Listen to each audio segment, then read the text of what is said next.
Bismillahirrahmanirrahim. Perkenankan kami berbagi adab-adab dalam sholat berjamaah. Ulama sepakat bahwa sholat wajib berjamaah merupakan ibadah yang sangat mulia dan syiar Islam yang sangat agung, karena Allah mensyariatkan agar sholat wajib dilakukan secara berjamaah di masjid. Allah berfirman, Qul amara rabbi bil qisti wa aqimu wujuhakum inda kulli masjidin wad'uuhu mukhlishina lahuddin. Katakanlah, Tuhanku menyuruh menjalankan keadilan. Dan katakanlah, arahkanlah wajahmu dengan melaksanakan sholat jamaah di setiap masjid, dan sembahlah Allah dengan mengikhlaskan ketaatanmu kepadanya. Quran Surat Al-A'raf ayat 29. Karena itu, Rasulullah Shallallahu Alaihi Wasallam memberikan perhatian besar terhadap sholat jamaah. Beliau bersabda, Sholatul jama'ati tafdulu sholatal faddi bi 27 darajah. Sholat jamaah lebih utama dibandingkan sholat sendirian dengan 27 derajat. Hadis riwayat Bukhari dan Muslim. Bahkan beliau merasa kehilangan ketika ada sahabat yang tidak ikut sholat berjamaah. Ubay bin Ka'ab radhiyallahu anhu menceritakan, suatu hari ketika Rasulullah Shallallahu Alaihi Wasallam mengimami sholat subuh, beliau bertanya kepada para makmum, apakah si A datang? Apakah si B hadir? Beliau menyebutkan beberapa orang munafik. Kemudian beliau bersabda, sesungguhnya shaf pertama itu seperti shaf para malaikat. Andai kalian tahu keutamaannya, kalian akan berebut untuk mendapatkannya. Hadis riwayat Abu Dawud, An-Nasai, dan disahihkan oleh Al-Albani. Agar sholat jamaah kita lebih sempurna, Rasulullah Shallallahu Alaihi Wasallam mengajarkan berbagai macam adab. Di antaranya, pertama, apabila kita telah masuk masjid, dianjurkan mendekat ke sutroh untuk melaksanakan sholat sunnah tahiyatul masjid atau sholat sunnah qobliyah.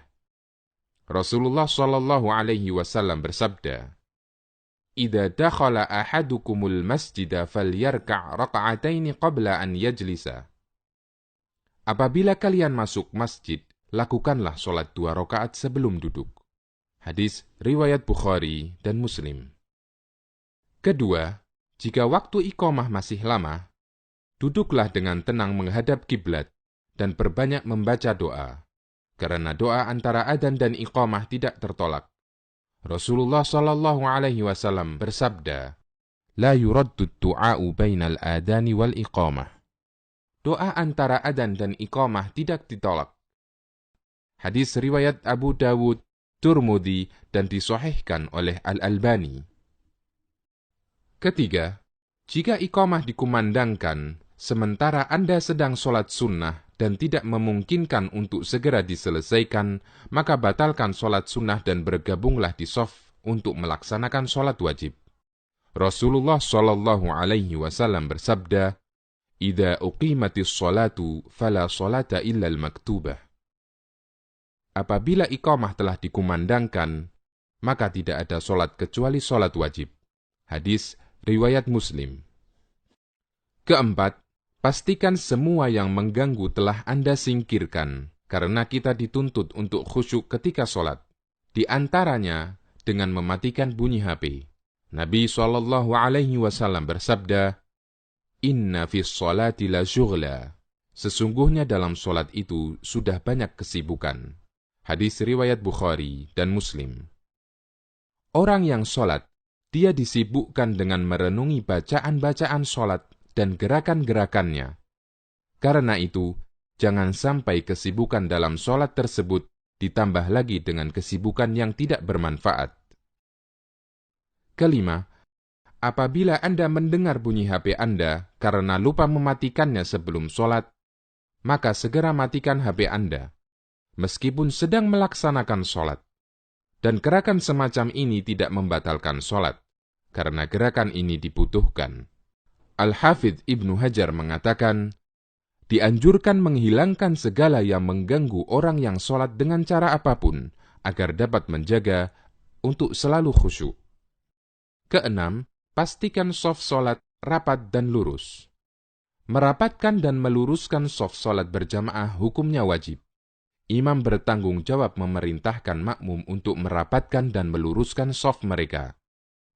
Rasulullah Shallallahu Alaihi Wasallam hampir tidak pernah lupa mengingatkan para sahabat akan hal ini setiap sholat jamaah. Karena lurus dan rapatnya shaf merupakan salah satu tonggak kesempurnaan sholat jamaah. Rasulullah Shallallahu Alaihi Wasallam pernah memerintahkan para sahabat, "Sawwu sufufakum fa inna taswiyatas shaffi min tamamis shalah." Luruskan shaf kalian, karena meluruskan shaf bagian dari kesempurnaan sholat. Hadis riwayat Muslim. Beliau juga memerintahkan agar jamaah merapatkan shaf dan tidak meninggalkan celah dalam shaf. Karena adanya celah akan ditempati setan. Rasulullah Shallallahu Alaihi Wasallam bersabda, "Aqimus sufufa wa hadhu bainal manakibi wa suddul khalal, walinu bi aidi ikhwanikum, wala tadaru furujatin lisyaitan." Luruskan shaf, rapatkan pundak, dan tutup celah. Perlunak pundak kalian untuk saudaranya, dan jangan tinggalkan celah untuk setan. Hadis riwayat Abu Dawud dan disahihkan oleh Al-Albani. Ketujuh, ikuti semua gerakan imam. Tidak boleh mendahului atau terlalu telat dari gerakan imam. Rasulullah Shallallahu Alaihi Wasallam bersabda, "Imam ditunjuk untuk diikuti makmum. Karena itu, janganlah menyelisihi imam. Apabila dia rukuk, maka rukuklah. Apabila dia iktidal, ucapkan Rabbana lakal hamd. Dan apabila sujud, maka sujudlah." Hadis riwayat Bukhari dan Muslim. Kedelapan, Rasulullah Shallallahu Alaihi Wasallam memberikan ancaman keras bagi orang yang mendahului gerakan imam. Beliau bersabda, "Ama yakhsha ahadukum idza rafa'a ra'sahu qabla al-imam an yaj'alallahu ra'sahu ra'sa himarin aw yaj'alallahu suratahu surata himarin." Tidak takutkah kalian ketika kalian mengangkat kepala bangkit sebelum imam, maka akan Allah jadikan kepalanya seperti kepala keledai, atau bentuknya seperti bentuk keledai. Hadis riwayat Bukhari dan Muslim. Kesembilan, apabila imam lupa gerakan sholat, makmum dianjurkan mengingatkannya dengan membaca Subhanallah bagi laki-laki dan menepukkan tangan bagi wanita. Rasulullah Shallallahu Alaihi Wasallam bersabda, "Innama ana basyarum mithlukum, ansa kama tansaun, fa idza nasitu fadzakkiruni." Saya hanyalah manusia biasa seperti kalian. Saya lupa sebagaimana kalian lupa. Apabila saya lupa, ingatkanlah saya. Hadis riwayat Bukhari dan Muslim. Nabi Shallallahu Alaihi Wasallam juga bersabda, "Man nabahu syai'un fi salatihi falyaqul subhanallah." Siapa yang mengalami sesuatu dalam sholatnya, hendaknya dia mengucapkan subhanallah. Hadis riwayat Bukhari dan Muslim. Semoga kita dimudahkan untuk selalu istiqomah dalam menjalankannya.